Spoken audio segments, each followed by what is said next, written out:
Let's talk about the found family trope and what family is being represented as in fiction. I get the fascination with it. I like books that have found family, and I understand the purpose of it, right? Because in our lives, we meet people who they step outside the boundaries of just being friends, and they become part of our world. And so the found family trope makes perfect sense, and I understand why people are so drawn to it. And there is a little bit of found family, I think, in my Powers Legacy series. Is definitely in the original Powers series is all about found family.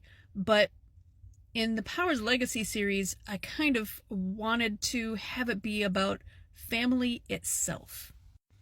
Representations of families in fiction stories, they tend to be kind of broken, right? Like, that's supposed to be one of the big motivating factors, whether it be the death of somebody in their family, a brother or a sister or a parent. Or abusive parents or what have you. There's always some aspect of something that's missing. Frankly, I don't like it. So in the Powers Legacy series, I really wanted to focus on the strength of the actual family bonds that these characters have with each other. So if you continue watching this video, there will be some spoilers, especially for one of the big reveals in the second book of the Powers Legacy series. There really are two families in this story. So the first one is the Powers family. We have Paige and Gavin, who are brother and sister, and both of their parents are alive and well. Nobody is sick, nobody's dead, nobody's dying. Everybody's doing great. And this family has very tight bonds with each other. There's a lot of love going around. Even when there's a lot of tension between them, you can still see that the roots of their love for each other and their bonds with each other are there, and they are strong. So in the first book, Gavin and Paige go out on this mission, and they end up getting separated from each other. And their driving force from that point on in the series is finding a way not just to get back home, but to get back to each other. I really wanted to highlight the aspects of having a strong home and a strong family, because I feel like there's not enough of that in fiction. But with that said, the second family in the series is the Strong family. It's the royal family from the Kingdom of Tides, and that family is broken. To be fair, that family was a mess to start with. The father was a jerk, and he had his wife, and he had a mistress, and he had kids with both of them.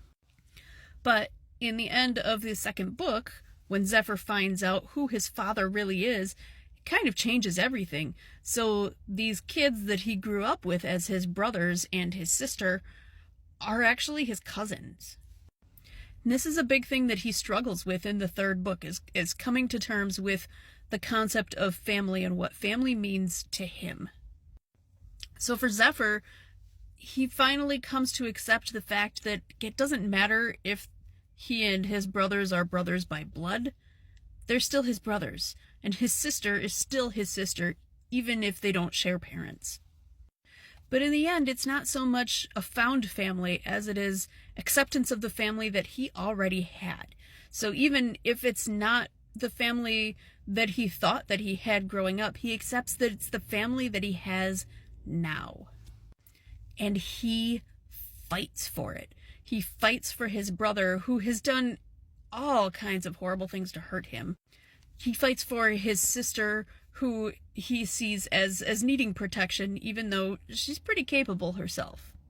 He even fights for the brother that is kind of estranged himself from the family for reasons I'm not going to get into in this video. And his stepmother, who turned out to not be a stepmother, the Queen, he accepts her as part of his family too.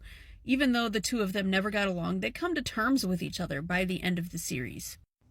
There's a lot of fantastical stuff that happens in these books, but really in the end, it comes down to family. It comes down to what family means, whether it's the family you're born with, the family you're raised with, or the family that you find along the way.